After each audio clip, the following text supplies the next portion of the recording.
Pagkatapos magpakilig sa You're My Favorite Song, back in his element naman si Heath Hornales na muling sasabak sa maaksyong eksena sa kanyang guesting sa Task Force Firewall. Makichika kay Nelson Canlas.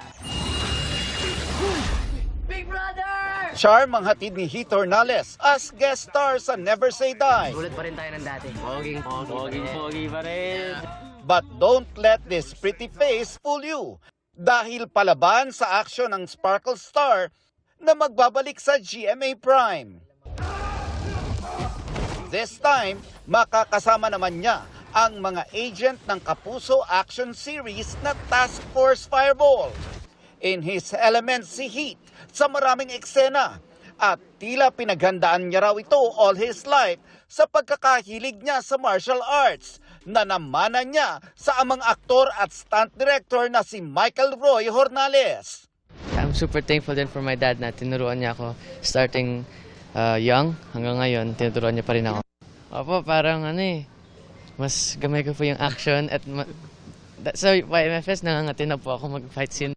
Saktong-saktong araw ang guesting na ito in preparation sa isa pang full-blown action series na Hari ng Tondo. Kasama naman sina Dennis Trillo at Ruru Madrid.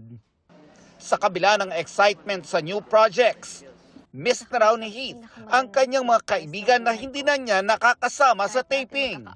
Sa pagtatapos ng You're My Favorite Song, umaasa si Heath na makikita niya soon sina Marco Massa, Clifford at Caprice Cayetano. Our journey doesn't end there pa. Magkikita-kita po ulit kami in the future again and sana magka-season 2. Only 1 month to go. Sa ibang larangan naman magpapahanga si Heath.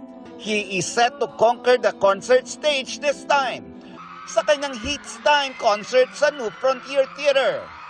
Super excited dahil yung mga kakantahin ko rin po doon, I'm sure matutuwa po yung mga tao. I'm just really thankful na lahat po ng mga blessings na to arrived. So, ayun, I'm just overwhelmed by happiness. Nelson Canlas, updated sa Showbiz Happenings.